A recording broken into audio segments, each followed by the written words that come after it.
Oi, eu sou Célio Barros e esse é meu canal de astrologia tradicional com mais de 500 vídeos específicos sobre astrologia tradicional. E nessa imersão eu vou pegar o mapa astral, destrinchar e explicar como se lê de uma forma básica do zero. Para isso eu vou pegar o mapa de uma pessoa famosa, mas só vou dizer o nome no final, você vai se surpreender. Quando a gente fala de uma pessoa famosa, rica, poderosa, logo vem na nossa cabeça que essas pessoas não têm problema, é tudo fácil na vida delas, é tudo tranquilo, que vai ser as mil maravilhas, que o mapa astral delas deve ser maravilhoso. A gente vai descobrir que não é bem assim, que essas pessoas passam por dificuldade, que elas passam por sofrimentos. A gente vai ver no mapa dela que esse tipo de sofrimento, esse tipo de obstáculo vai sim aparecer lá, que elas vão sofrer do mesmo jeito, que vão passar por perrengues, enfim. Como qualquer um pode passar por esse tipo de coisa, essas pessoas também passam. E aí, quando a gente começa a entender de verdade como funciona o mapa, a gente aprende a lidar melhor com esses problemas. E vocês vão ver como é que funciona isso. Eu acho que o grande diferencial do Célio é que ele não é o tipo de astrólogo que vai jogar a sujeira para baixo do tapete. Ele vai pôr o dedo na ferida, ele vai falar tudo que está ali. Ele vai falar as coisas boas e as coisas ruins, mas de uma forma muito inteligente, de uma forma que vai te fazer entender o que realmente está acontecendo na sua vida para que você não repita padrões e não entre em rascadas. E, além de tudo, o Célio é um grande professor, é um dos melhores professores que eu já tive. Eu fui aluno dele de astrologia e se você se interessa, pelo menos um pouco sobre astrologia, gostaria de conhecer sobre esse assunto, o Célio Barros é o cara. Ele pode ensinar desde aquele que não sabe nada até aqueles que sabem muito. O Célio é o professor dos professores e o astrólogo dos astrólogos. O Célio tem uma bagagem absurda, né? Ele tem muito conhecimento e ele sabe enxergar o problema ou a pergunta do cliente sobre várias perspectivas diferentes, assim, sempre com muita clareza. Já me ajudou muito a tomar grandes decisões, como mudança de país, lançamento de projeto, e também a me preparar para dificuldades que eu não teria como ter me preparado se não tivesse um toque do Célio. Então, posso deixar aqui meu agradecimento e minha recomendação para todo mundo que estiver procurando um astrólogo. Um abraço. Eu não conheço astrólogos assim, que falam na lata e que falam inclusive coisas não agradáveis de serem ouvidas, né? Muita gente quer dourar a pílula, como se fala, né? Que deixar tudo bonito, vamos ver algo bom na crise. Sim, toda crise é uma oportunidade, mas quem vai fazer a crise ser oportunidade ou não sou eu. Eu preciso da informação para saber lidar com ela, né? E por isso eu gostei muito do trabalho do Célio. Célio Barros é um astrólogo ímpar, sem precedentes. Ao meu ver, provavelmente um dos melhores astrólogos de hoje em dia. Eu tive uma experiência muito incrível de ler o meu mapa natal com o Célio Barros. E eu vou além. Eu diria que se eu sou profissional com sucesso, com capacidade, com grau de conhecimento que eu tenho hoje para dedicar aos meus pacientes, é em função da ajuda do Célio Barros. Primeiro mapa astral com ele em 2014. Foi muito interessante porque com o tempo eu fui me dando conta que o mapa astral que eu fiz com ele, que na época eu tinha achado que era super preciso e que tinha batido muito, depois com o tempo eu fui ver que bateu ainda mais do que eu poderia imaginar. Então foi uma experiência muito precisa mesmo, né? A leitura que ele fez do meu mapa natal. É mais um guia do que um oráculo que diz a verdade, vai acontecer, não vai. Enfim, a astrologia, para mim, tem sido transformadora na minha vida e, com certeza, isso se dá graças ao Célio, que tem um trabalho impecável. Foi uma ferramenta maravilhosa na minha vida, uma grande ferramenta de autoconhecimento. Serviu para grandes decisões, serviu para me sentir confortável em várias áreas da minha vida. Conheci em 2016, desde então eu sempre faço uma consulta, fiz antes de uma longa viagem e foi sempre bem esclarecedor. Recomendo a todos o serviço do Célio de astrologia. Toda análise que ele faz é uma coisa realmente excepcional. A experiência que eu tenho é realmente muito positiva. toda a análise que ele fez extremamente precisa e muito assertiva. Então, me demonstra assim, muito conhecimento da área, muita base e fundamento. Recomendo muito. Bom, como vocês puderam ver, isso pode ajudar muito as pessoas e, aliás, eu tenho uma história bem interessante para poder contar para vocês. Me lembro uma história surreal que aconteceu uma vez faz uns 10 anos, mais ou menos isso. Eu recebi uma cliente quando eu ainda morava em São Paulo e ainda atendia presencialmente. A hora que eu abri o mapa dela, uma coisa saltou assim na minha vista logo de cara. Eu falei, tudo bem, a gente vai conversar disso, mas antes eu tenho que te dar um aviso muito sério. Uma questão referente à sua saúde, principalmente na região do pescoço, que está muito perigoso para certos riscos. Ela falou, mas assim, eu não estou entendendo. Eu falei, tudo bem, só me confirma uma coisa. Quando foi mais ou menos meados de 1999, você teve algum acidente, algum problema que até ofereceu risco de morte, algum problema muito sério no pescoço, não foi? Ela parou assim, de repente ela regalou o zoião e falou, cara, eu quase morri.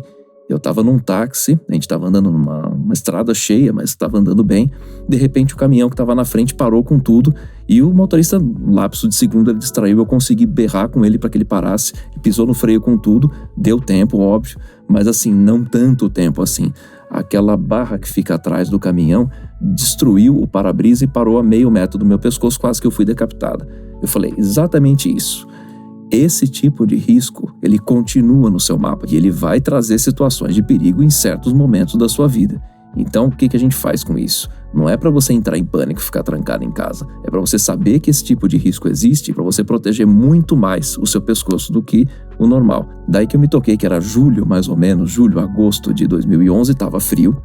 E ela estava com uma jaqueta de couro e um cachecol que ia até metade da perna. Eu só olhei para aquilo e falei, tá, você me diz uma coisa, por acaso você anda de moto? Eu falei, sim, eu vim de moto. Eu falei, vai me prometer uma coisa, você vai botar esse cachecol dentro da sua jaqueta, sempre, ok? Só isso. Porque assim, se num carro você já quase perdeu a cabeça, imagina você andando de moto e esse negócio enroscar na roda e arrancar sua cabeça fora. A gente não quer isso, né? Então assim, não vamos dar sorte para azar. Bom, aí você tá perguntando, mas o que isso tem a ver com astrologia? E eu te falo, tudo. Astrologia não é essa coisa de, o signo é touro, então gosta de comer muito. É escorpião, é desconfiado. Não, esquece isso. Astrologia é para você saber como se proteger dos riscos, dos períodos piores para você, do tipo de ameaça que pode existir para você ao longo da sua vida. E também para você conseguir saber antes como aproveitar um período bom que vem acontecer na sua vida para você não desperdiçar boas oportunidades. É para isso que serve a astrologia. Uma ferramenta que vai ajudar você a aproveitar melhor as coisas boas e diminuir, evitar e superar eventuais problemas. Que tem gente que fica, meu Deus, não me fala sobre coisa ruim que eu não quero saber. Já pensou se eu não aviso? Se eu tirar uma placa avisando curva perigosa, não, tira essa placa porque isso vai me deixar com medo. Vou deixar você capotar na curva perigosa? Não, vamos botar a placa lá para avisar, para você ter tempo de diminuir a velocidade e com isso não capotar na curva perigosa. Bom, mas chega de conversa, agora vamos mostrar serviço. É hora de ver aquele mapa astral dessa pessoa famosa que eu só vou dizer o nome no final. Você vai se surpreender, como eu já falei. Bom, esse é o mapa dessa pessoa famosa, é um homem, não vou falar nada além disso. E aqui a primeira coisa que eu quero chamar a atenção é que, apesar de haver vários símbolos, eles têm uma estrutura, eles se somam como elementos que vão começar a trazer pequenas informações que a gente vai aprendendo a juntar.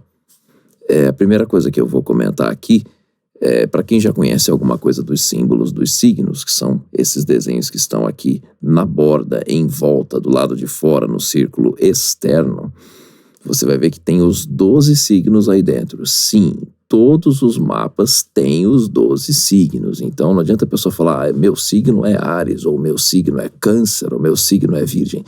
Todo mundo tem os 12 signos no mapa, porque todos os mapas vão conter os 12 signos. Essa é a primeira coisa interessante a chamar a atenção.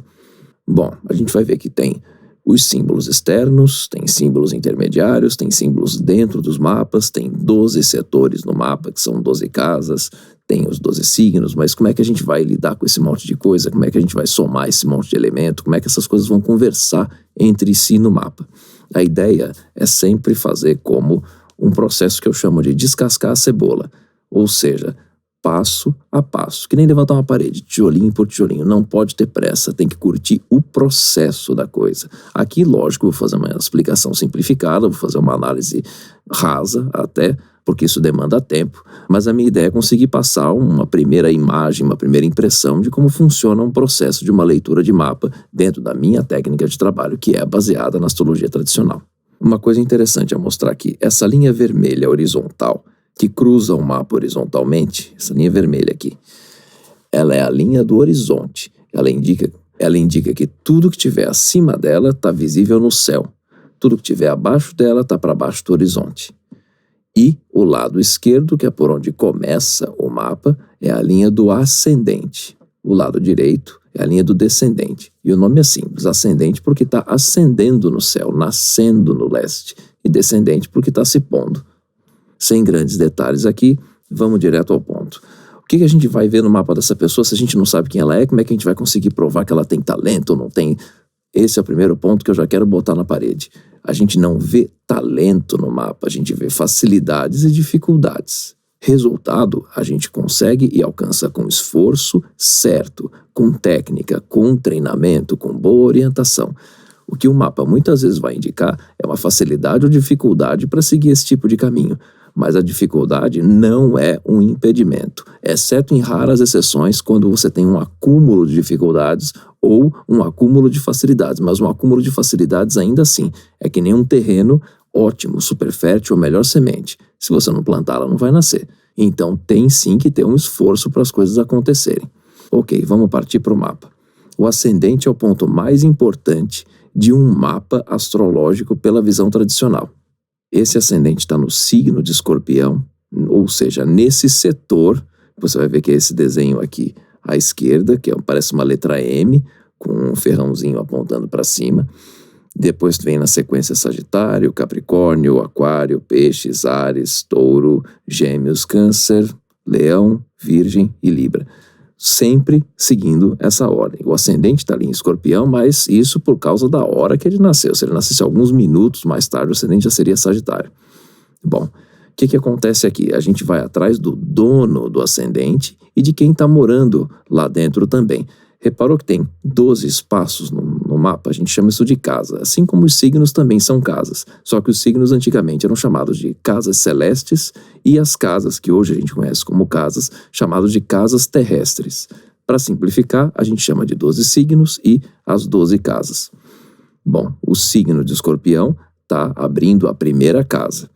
Então a gente vai atrás do dono dessa casa, que quem é o dono, ou seja, regente do signo de Escorpião, a gente usa essas palavras para dar nome aos donos. Então, o regente de Escorpião é Marte, que está ali na casa celeste, ou seja, no signo de Câncer. Quem está lá dentro da casa 1, já no signo de Sagitário, mas ainda dentro do espaço da casa 1 é a Vênus. E uma outra coisa muito importante para a gente ver no mapa sempre é a Lua. E a Lua está aqui em Peixes, na casa 5. Aqui a gente já tem informações muito importantes sobre essa pessoa. Uma das coisas muito interessantes da gente ver são as forças de cada um desses elementos no mapa. Porque até então eu falei um monte de informação solta. Eu falei, Marte, Câncer, Vênus, Lua. Seguinte, cada um dos planetas, de Mercúrio até Saturno, ou seja, Mercúrio, Vênus, Marte, Júpiter e Saturno, assim como Sol e Lua, tem uma relação de coisas que eles simbolizam, com as quais se relaciona e a gente identifica pelo mapa, assim como eles também têm uma relação de funcionalidade melhor, pior ou neutro ou indiferente, dependendo de como eles estão no mapa. E mais, eles ainda trocam interesses de maior ou menor grau, repulsa de maior ou menor grau, ou total indiferença entre si. Tudo isso é para ser visto no mapa. Aqui eu vou fazer uma passada meio leve e garanto que quem estudar astrologia tradicional no modo básico vai conseguir fazer esse mesmo tipo de análise depois de passar por todos os exercícios e lições. Para a gente conseguir entender rapidamente como funciona esse tipo de coisa, quem tem força, quem não tem força, a gente precisa de uma ajuda de um elemento chamado tabela de dignidades. Eu não vou aqui explicar como funciona essa tabela, senão isso aqui vai ficar burocrático demais. Mas já aviso, isso aqui é uma base para a gente conseguir trabalhar o básico, é o grande alicerce, é a grande base. Sem isso, a gente não chega em lugar nenhum decente em termos de riqueza de análise, mesmo que seja no nível básico. Bom, tendo isso como base, a única coisa importante explicar aqui é que, para cada um dos 12 signos que você consegue ver aqui no canto esquerdo da tabela, vai ter um domicílio, uma exaltação, 3 triplicidades, 5 possibilidades de termo, 3 possibilidades de face, 1 possibilidade de exílio e de queda. Em linhas gerais, eu posso dizer que de domicílio até face é, em maior ou menor grau, positivo, exílio e queda são negativos. Isso é muito importante a gente ter em mente. E na ausência de qualquer uma dessas coisas é apenas neutro. Ok, eu não vou entrar em mais detalhes aqui. Vamos direto ao ponto. Voltando aqui no mapa, a gente vai atrás de quem é o dono do signo de Escorpião. Consultando a tabela, a gente vai saber que é o domicílio de Marte, ou seja, Marte é o regente do ascendente Escorpião, de acordo com a referência daquela tabela. Marte está no signo de Câncer. De acordo também com aquela tabela, esse Marte está em queda, ou seja, ele está fraco. Ele tem triplicidade, ou seja, ele, apesar de fraco, tem alguma força. A gente consegue também ver aqui algumas das dignidades menores, que o desenho desse mapa ajuda muito, que é os termos de Mercúrio e na face de Mercúrio também. E além disso, a gente ainda vai saber que ele está na própria queda e está no exílio de Saturno. Tem que guardar essa informação. A Lua, que é o corregente dele, também é sempre um ponto importante para se ver no mapa, estando ali em Peixes, está no domicílio do Júpiter, está na triplicidade do Marte, entre outras triplicidades, está nos termos de Mercúrio, está na face de Júpiter, está no exílio e na queda de Mercúrio. E a Vênus, quem está lá na casa 1, também é um ponto importante de se ver, está em Sagitário, no domicílio de Júpiter, na triplicidade de Júpiter, Sol e Saturno, está no exílio de Mercúrio, está aqui nos termos de Júpiter, na face de Mercúrio. Tá, mas esse monte de informação, falou um monte de coisa técnica, um monte de coisa burocrática, boiei. A gente vai deixar de boiar já já. Primeira coisa, existe uma relação, alguém está dando ponto para alguém aqui, já estava comentando, né? Se Marte está dando domicílio e triplicidade de acordo com aquela tabela lá, que é coisa que a gente tem que estudar e ver o tempo inteiro, se ele está dando força ou algum interesse para a Lua, no caso domicílio, que é o maior dos interesses, significa que ele gosta da Lua. Se a Lua está dando triplicidade para o Marte, ela gosta do Marte. Célio, mas ainda não estou entendendo. Tá bom, vamos mais devagar ainda.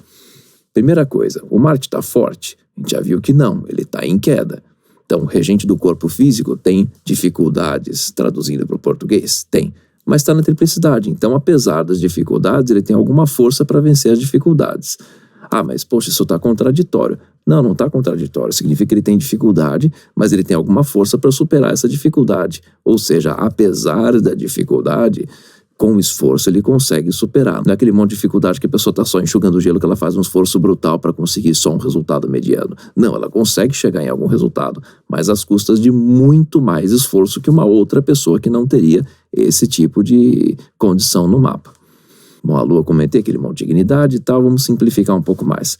Ela está na própria triplicidade, indicando que ela tem alguma força, e a Lua também gosta do Marte, porque ela dá força por triplicidade para o Marte. Tá, mas como é que a gente faz isso? Quem está gostando de quem? Como é que funciona esse tipo de coisa? Vamos explicar um pouco melhor uma coisa aqui. O regente do ascendente é o dono do lado racional da pessoa e do corpo físico. A Lua também é o dono de um corpo físico, só que mais da parte emocional. Tudo que tiver associado a ela, a gente vai conseguir verificar relações diretas com o emocional e até com questões psicossomáticas.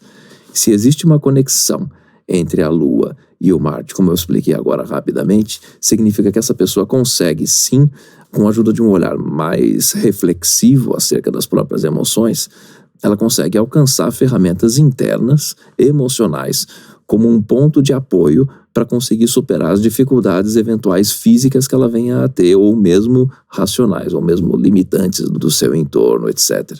E o que significa essa Vênus aqui na casa 1? Ela é importante? Sim, ela é importante. Vênus é considerada um planeta benéfico, ela vai trazer algum tipo de benefício para essa pessoa? Vai vir com facilidade? Vamos ver se ela conversa bem com o resto do mapa. Mas antes da gente chegar nela, vamos verificar aqui um outro ponto ainda associado ao ponto de partida do mapa. Levando em conta que o mapa já começa com o regente do ascendente ruim, Isso significa que essa pessoa vai ter algum tipo de dificuldade, uma barreira física logo no início. E aqui entra uma questão de perspicácia.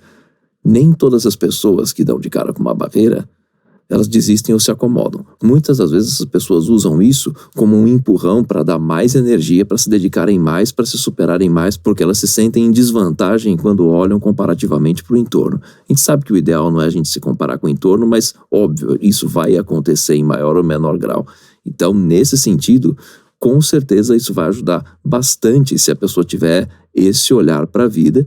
Foi o caso que aconteceu e que bom, porque ele utilizou esse tipo de dificuldade como um senso de urgência para a autossuperação. E aqui a questão, de novo, do emocional, que ajuda a dar uma força para esse tipo de coisa se estiver bem direcionado. Ok, a gente entende aqui uma pessoa que tem ferramentas para se tornar uma grande batalhadora desde que não tenha um sentimento forte de derrota. Em princípio, não tem um sentimento forte de derrota, mas tem um sentimento grande de ameaça constante, de achar que em algum momento as coisas vão ruir ou algo assim. Já por esse ponto, a gente já percebe que essa pessoa é uma pessoa internamente angustiável, não necessariamente angustiada, mas é angustiável, ou seja, é fácil essa pessoa entrar num processo interno de achar que não vai dar conta, que não vai dar certo, ou que tem que estar o tempo inteiro batalhando muito, porque se piscar alguma coisa, ela cai, ela desaba, ela perde a força ou fica defasada em relação às outras. Isso aqui é uma questão constante dentro desse mapa. A gente vai buscar por outros indícios que reforcem isso ou atrapalhem isso, ou mesmo ambas as coisas, que vão alimentar até questões contraditórias que muitas vezes algumas pessoas carregam e fazem justamente uma grande gangorra interna dentro delas. A Vênus, que é um ponto que eu comentei benéfico na casa 1, ela é um indicador de algum tipo de favorecimento, muito embora a Vênus esteja fraca, neutra, sem dignidade, ou seja, sem força de acordo com aquela tabela. Ela aqui está dando muita força para o Júpiter, que é de quem ela mais gosta disparadamente. Óbvio, ela também vai gostar do Sol, ela também vai gostar um pouco do Saturno e tal, mas principalmente do Júpiter. Júpiter, que é esse que está aqui em Capricórnio, gosta de volta dela relativamente bem, que é uma coisa positiva. Enfim, se existe essa troca, significa que um pode contar com o outro, mas vamos lembrar que o Júpiter está em Capricórnio, de acordo com aquela tabela, ele está mal em Capricórnio, não é um lugar bom para o Júpiter funcionar em Capricórnio. E ele é o dono da própria casa 2, ele é o regente da casa 2, que é uma casa associada aos valores, a como a pessoa lida com o dinheiro. Em alguns casos é até associado também com autoestima, mas há controvérsias nisso, eu não vou entrar nesse mérito aqui. De qualquer forma, o que acontece? Existem favorecimentos que vêm para essa pessoa? Sim, mas ou esses favorecimentos vão ser inconstantes porque existe uma relação de troca com alguém que não tem como garantir essa troca, que existe uma instabilidade, existe uma fraqueza. E isso vai se manifestar principalmente nas questões financeiras e também alimentares, que são dois assuntos regidos pela casa 2. Como a pessoa lida com as finanças, com os bens, com as posses que ela tem e como essa pessoa também vai lidar com aquilo que ela ingere. Primeiro problema que a gente vê aqui, se Júpiter também é um planeta considerado benéfico e que tem características associadas a exagero, se ele está na casa dos bens e do dinheiro, vai trazer uma certa facilidade para a entrada financeira? Sim, do mesmo jeito que ele vai trazer uma certa facilidade para o desperdício financeiro. Então, alguém que pode ganhar muito dinheiro, mas também pode perder muito dinheiro. A pessoa erra na mão. Tudo isso, coisa que a gente consegue ver no mapa. Agora, se a pessoa vai executar esse tipo de coisa, vai depender do tipo de educação que ela tem, do tipo de preparo e assessoria financeira e psicológica que ela vai ter no entorno dela. Então, óbvio, se você andar com boas companhias que te ajudem a lidar com esse tipo de ameaça, de problema, a ameaça ela não vai conseguir se manifestar, ela vai estar ali rondando, mas ela não vai ter espaço para tomar conta da vida da pessoa. Se a pessoa está simplesmente cercada de más influências, com certeza ela vai acabar saindo dos trilhos e aprontando alguma coisa, desperdiçando o dinheiro que consegue ganhar. Mas, de fato, esse Júpiter dentro da casa do dinheiro, ele vai favorecer sim financeiramente essa pessoa, desde que ela faça, lógico, algum movimento nessa direção. O retorno, em princípio, vem. Mas como ela vai lidar com isso é complicado, principalmente porque esse Júpiter está em queda, né, que é a condição maléfica que ele tem quando está em Capricórnio. E queda pode trazer frustrações, tristezas, decepções em relação a dinheiro. Bom, ele tem uma troca com essa Vênus na casa 1. O que está na casa 1 tem a ver com o próprio corpo físico, até com a imagem pessoal também. E isso significa que essa questão dos desafios financeiros também podem interferir diretamente na imagem pessoal dele. De novo, Está nas mãos dele aprender a lidar com isso para que isso seja motivo de problema ou apenas um motivo de atenção para evitar o problema. Outra coisa interessante de se ver aqui é que essa Vênus, ela é regente, dentre outras coisas, da casa 7, que é a casa dos relacionamentos interpessoais, do contato com o público, do contato com sócios, do contato com outras pessoas, com grupos de pessoas. E sendo a Vênus a dona da casa dessas interações com o outro, estando na casa 1, que é a própria casa, é mais um indicativo de que essa pessoa, de alguma forma, ela é atrativa para os outros têm interesse nela. Então, assim, ela desperta interesse nas pessoas, os outros vêm até ela, tem um certo chamado magnetismo pessoal, de uma certa forma. Como isso vai se manifestar? Óbvio, se a pessoa for estúpida com todo mundo, é óbvio que ela até pode eventualmente ser atrativa visualmente, mas a pessoa chega ali perto, toma patada, vai embora. Então, assim, nenhum desses valores que eu estou falando aqui do mapa são valores absolutos, a gente sempre tem que contextualizar. Mas vamos seguir. Que outras coisas legais que a gente tem a comentar aqui? Carreira, metas, objetivos de vida, que são sempre coisas legais de se ver, que é um ponto do mapa mais alto, chamado meio do céu, que é essa linha azul aqui, que é o início da casa 10, abre no signo de Leão. O regente do signo de Leão é o Sol, que está aqui em Escorpião, na casa 12, o que significa que o signo dessa pessoa Escorpião é apenas o signo solar, ou seja, só a posição do Sol, dentre outras várias coisas. Agora a gente chegou nisso porque a gente está trabalhando na questão de carreira e que para esse mapa o Sol tem uma associação com isso, apenas isso. Olha que interessante, o Sol está numa das casas maléficas e é a pior casa de todo o mapa, a casa 12, a casa de tudo aquilo que é escondido, de tudo aquilo que tem a ver com exílio, com prisão, com encarceramento, com sofrimento, até com tortura, uma casa muito ruim. Então, assim, é fácil essa pessoa fazer um desenvolvimento na carreira? Não, definitivamente não. Mas o dono da casa da carreira, estando no signo de Escorpião, pela tabela de dignidades, a gente sabe que ele vai dar muitas dignidades para o Marte. Ele está dando domicílio, triplicidade, a gente vê aqui que ainda está dando termo e face. E vamos lembrar que Marte é o regente dele. Então, assim, contratantes, assim como o próprio senso de querer ter um propósito na vida, é algo muito forte para ele. Vem com muita força, vem com muita intensidade, apesar das dificuldades. Ou seja, aqui a gente já consegue montar uma historinha bem bacana. Essa pessoa tem um senso de missão, de vida, de querer realizar, de querer fazer alguma coisa muito mais forte do que todas as dificuldades que venham a aparecer no meio do caminho. Ou seja, alguém que tende a batalhar bastante e, infelizmente, desperdiçar muita energia no meio dessa batalha só para conseguir ficar no 0 a 0 e ainda assim querer crescer muito além do 0 a 0. Isso é uma dificuldade enorme.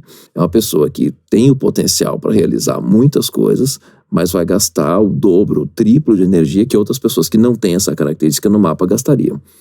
O que é mais importante verificar aqui, lembra que eu comentei bem no começo, o racional e o emocional precisam andar de mãos dadas. Aqui não é aquele tipo de coisa que a pessoa simplesmente respira fundo, faz o que tem que fazer e depois chega em casa para ter algum hobby. Ou seja, um trabalho CLT não vai funcionar aqui de jeito nenhum. E uma outra coisa, a disciplina interna, ok, ela sempre tem que ser constante para todos, mas nesse caso, uma pequena escorregada na disciplina interna faz um estrago enorme para essa pessoa. É como se ela tivesse um nível muito maior de cobrança da vida em cima dela. Mas, se ela se dedica ao foco no trabalho, os resultados vêm e vêm com muita força, mas não vêm com facilidade. E o maior problema e o maior desafio dessa pessoa, manter esses resultados de uma maneira estável. Porque se ela vai conseguir um reconhecimento pelo trabalho, mas tem essa tendência aqui ao desperdício financeiro, a perder a mão na hora de lidar com as coisas, então assim, pode conseguir coisas muito boas na vida, mas tem facilidade, infelizmente, para perder também. Outra coisa interessante a comentar aqui é que esse Júpiter que rege essa questão financeira nesse mapa, ele também dá muita força e recebe muita força desse Marte. Tem um termo técnico que a gente chama de recepções mútuas, que a gente chama de recepções que podem ser mútuas ou mistas. O importante aqui é saber que existe uma recepção muito forte e, no caso, mútua por exaltação entre o Júpiter e o Marte. Ou seja, essa pessoa confia bastante na capacidade dela de querer superar os obstáculos, os desafios, no próprio talento, apesar de todas as dificuldades. E ela sabe que isso tem valor e ela consegue ir atrás do valor disso. Isso salva bastante na hora de conseguir organizar e direcionar as metas de vida. O problema maior é que isso não impede de forma alguma que essa pessoa desperdice. Pelo contrário, é uma faca de dois gumes. Ela sabe que ela tem o talento e o potencial de superar um monte de coisa e por isso mesmo, às vezes, pode folgar e desperdiçar ainda mais. Então, o tempo inteiro ela tem que ficar lutando contra essa gangorra complicada interna. Isso é uma coisa que independe do quanto essa pessoa vai escolher mergulhar na carreira, qual tipo de carreira que ela vai escolher mergulhar também. Porque, assim, eu faço questão de fazer análise desse mapa sem contar quem é, porque se outra pessoa tiver características assim semelhantes, isso vai se manifestar, seja um vendedor de sorvete, seja um ator de novela famoso, seja um bibliotecário, seja um enfermeiro de posto de saúde, pouco importa. A natureza dos desafios que aparecem aqui, elas vão se manifestar desse jeito. Claro que se você tem um ambiente onde isso possa se manifestar com mais intensidade, é óbvio que isso vai sim se manifestar com mais intensidade. Então, por exemplo, se a pessoa tem, não é o caso aqui, mas se a pessoa tem uma natureza fácil de ter problema com ossos, juntas e pele, se ela vive num ambiente ou numa situação, num trabalho que force bastante a saúde óssea das peles e das juntas, essa pessoa está absurdamente mais propensa a ter esse tipo de problema. Nesse caso desse mapa não se trata disso, mas algo importantíssimo de ver como que isso vai se manifestar dentro dos mapas, porque são essas as coisas que fazem a gente entender quais são os principais desafios da vida de uma pessoa e justamente poder orientar essa pessoa para lidar de uma forma mais eficaz com esses desafios, sabendo onde é para colocar os escudos para se proteger melhor. Poderia ir muito mais fundo nesse mapa, mas nem precisa. O principal para olhar aqui é que essa pessoa tem um conjunto grande de dificuldades, tem que fazer uma autoavaliação em termos de harmonia entre o processo racional e o processo emocional. Ela não pode ter uma vida paralela, tipo satisfazer o emocional com um hobby e fazer um trabalho mesmo que não goste só pela grana, que já não é recomendado para ninguém, mas essa pessoa nem por um curto período de tempo. Nessa pessoa as coisas têm que estar desde o início em harmonia. Para algumas pessoas você consegue fazer por um tempo para fazer um pé de meia, nesse caso não. E uma outra coisa, o favorecimento de ter o trabalho bem reconhecido e a vontade absurda de ir atrás dos objetivos de vida, mesmo com todas as dificuldades iniciais, com eventuais reveses vindos de pessoas invejosas e tudo mais. Só que o desafio grande é conseguir manter os valores, ou seja, a conta corrente, as finanças em ordem, evitar uma vida de desperdícios, porque é muito fácil desperdiçar, e também muito cuidado com aquilo que se ingere. Ok, tá dado o recado. Todo o resto, mas onde está o talento dessa pessoa e a fama? É consequência. Talento e fama são consequências. Aliás, eu tenho uma certa birra com essa palavra talento, porque ela é mal usada e muitas vezes dá a impressão de que a pessoa já nasceu pronta. Não existe isso, a pessoa se constrói. Óbvio, ela se constrói com a ajuda do próprio esforço, ela se constrói com um ambiente que é favorável, que também é muito importante, um ambiente familiar, um ambiente educacional, um ambiente de troca social, que seja de acordo com as tendências e necessidades dessa pessoa, principalmente na infância, e a gente sabe que em muitos casos, infelizmente, não é assim, então a gente tem que ficar apagando incêndios internos, assim, haja terapia e outros trabalhos desse tipo.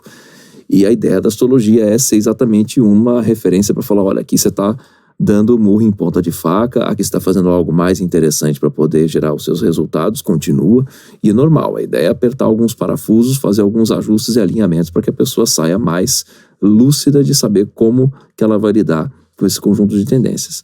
Essa análise hiper superficial que eu fiz aqui, desculpem os termos técnicos, mas não tem como fazer essa análise sem falar desses termos técnicos, porque senão vocês vão perguntar, mas de onde você tirou isso? Eu tirei dessas referências técnicas, tentei falar o mínimo possível, mas é o que tem. Tentei falar o mínimo possível. Mas vamos lá. Quem é essa pessoa? Quem é esse homem? O que ele fez? O que ele faz? O que acontece aqui? Esse é o mapa do Diego Maradona, um jogador de futebol que marcou história mundialmente, e ele tinha exatamente problemas em conseguir estruturar as questões financeiras. Mas aqui o que é importante, o mapa não aponta a garantia que ele vai ter esses problemas, porque ele teve vários altos e baixos na vida. Todo mundo tem os altos e baixos. A questão é que, se ele tivesse uma assessoria melhor a ponto de desenvolver a consciência para lidar com isso, talvez ele sofresse menos com esses altos e baixos. E a gente também sabe do histórico dele de ingestão de drogas, a coisa que eu falei. Cuidado com aquilo que se ingere. Não é apenas comida, mas é tudo que a gente põe para dentro do corpo. Há o risco? Sim. O risco ele pode haver, só que o risco não é uma determinação de que a pessoa vá ter problema com esse tipo de coisa, mas que há um risco maior dela ter problema com esse tipo de coisa se ela entrar em contato com esse tipo de coisa. Então, a ideia é ter mais autodisciplina nos pontos fracos do mapa para que a gente sofra o mínimo possível. Bom, o tempo está acabando, vou precisar finalizar. Nessa aula eu mostrei para você como ter uma noção básica do que o mapa astral mostra sobre a vida de uma pessoa, as dificuldades, as facilidades e todos os desafios que ela tem que lidar para poder chegar aonde ela quer chegar. Vai saber onde cada um quer chegar, é a escolha de cada um. Enfim, deixa seu comentário aqui embaixo, vou fazer o máximo para responder a todo mundo. Agradeço muito você ter ficado até o final e a gente se vê no próximo vídeo.